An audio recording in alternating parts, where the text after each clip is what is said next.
to bury my son. My son died from the coronavirus, as I mentioned, but not in the way you think. The human condition is not to be socially isolated. And even I heard someone say, well, it's like summer for these kids. It's not like summer for these kids. It's just not. Anybody says it's an idiot. This is not summer. You have parents who are stressed out because they lost their jobs. That's not like summer. You got kids who have no interaction with their friends other than through Fortnite and FaceTime. That's not like summer. You have kids who can't go run off their energy at PE class. They can't get that one hug from their teacher that they needed. There's social and emotional challenges beyond comprehension. And we're only going to begin to understand the effects, and it will be incredibly hard to track and incredibly hard to prove my thesis because the network effects of how this all happened, the butterfly effect, is too complicated.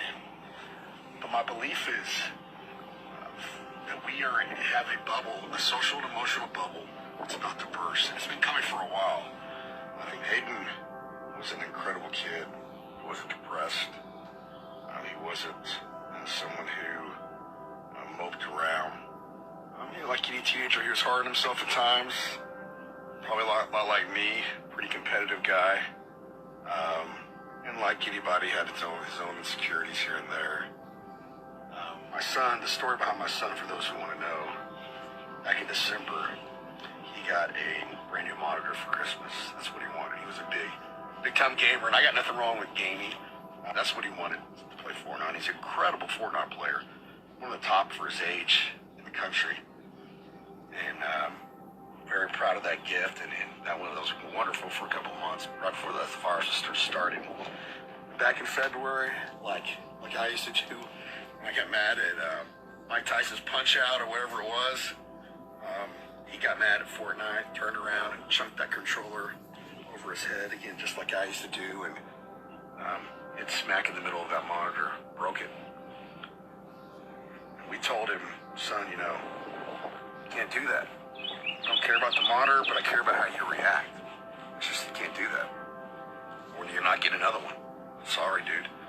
And we negotiated and tried every which way to convince us, talking to my dad, we call him Pee-Pee, trying to get him to fix it. You can't fix those new LCD monitors, or not cheaply at least.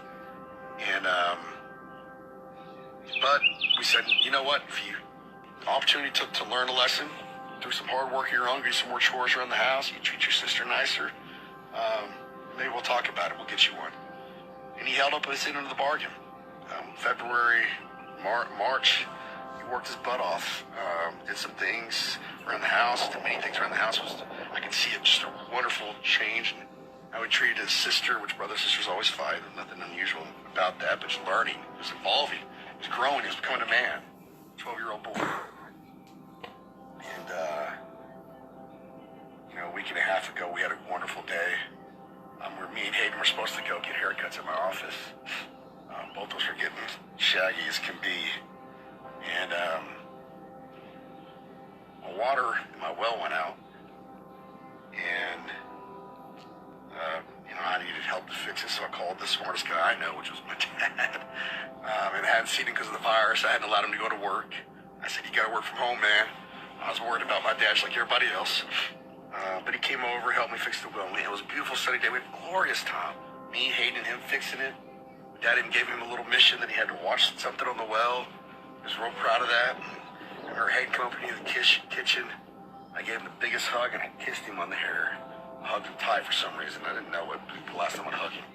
But Dad did the same, and we talked some more. And Hayden went upstairs to his room. My dad had to go. I had to take a phone call. April went to go pick up a friend. The social isolation, we kind of reached a point where we felt like it was counterproductive. So we're going to let her have her friend spend the night, and then we're going to get some food. My dad left, April left. I went into my room real quick. Just my little daughter, me, and Hayden were at home. I took a call. It took about 25, 30 minutes. Walked outside, and my 8-year-old daughter came down the stairs and said, Hayden hung himself. And I ran upstairs.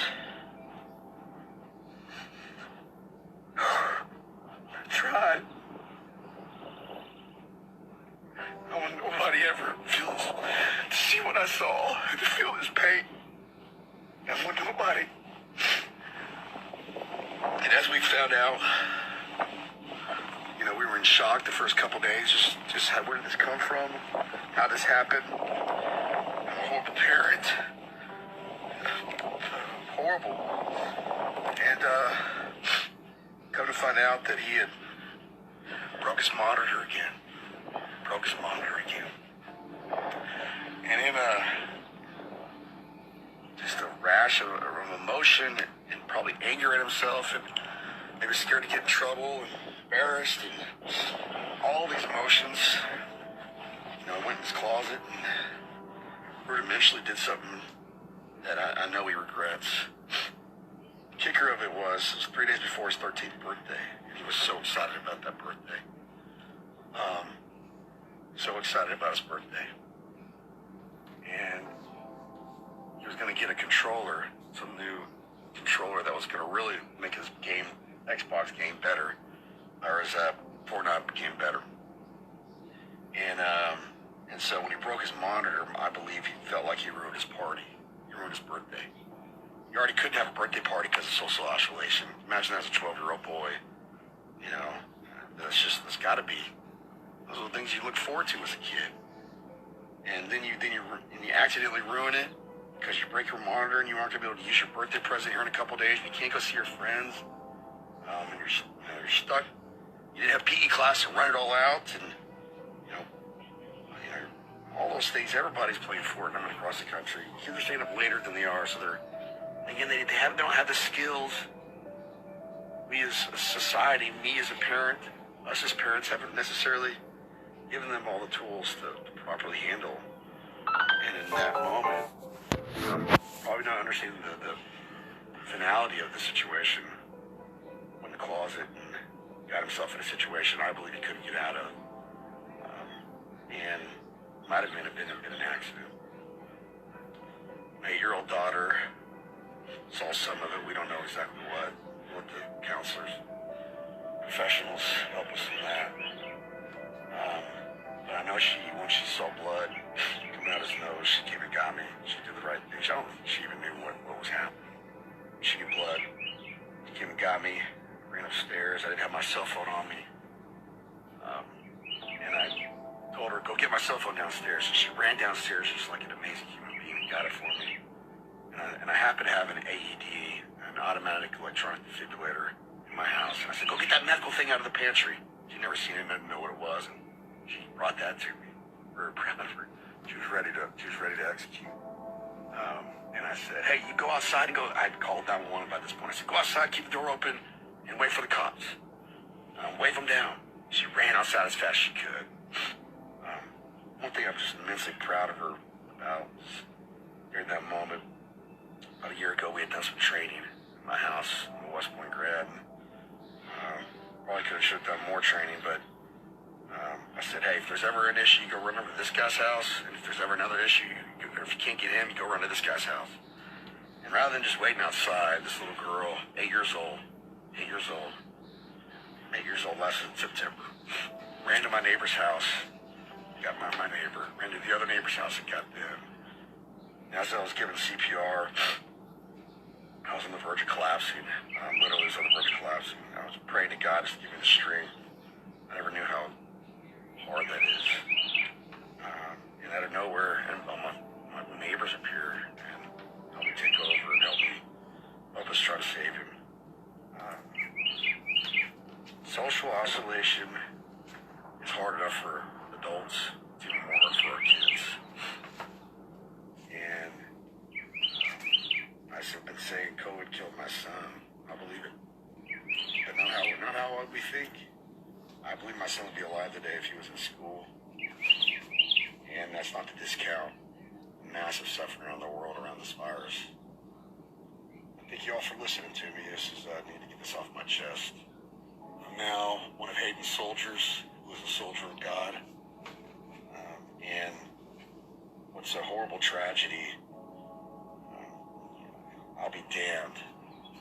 I'll be damned if I don't make this a little bit better. And politicians, for those of you who made the decisions you made, I know you're not perfect, but there's got to be accountability. not accountability like I'm doing it in a bad way. Accountability in what's legally right, my rights as a citizen, which is to speak out, just to influence change. And if I don't think you're a good enough leader, I can spend my pocketbook and my time and my effort to get you out of there. I want my son, his memory to be the last mistake he ever made. Nobody wants that. I don't. I want his memory to be that smile. I want his memory to be his heart, his dedication, his tenacity. And I want his memory to be, he made a big difference in the world. Lit a flame, spark around the world. I love you all. Thank you all for your support.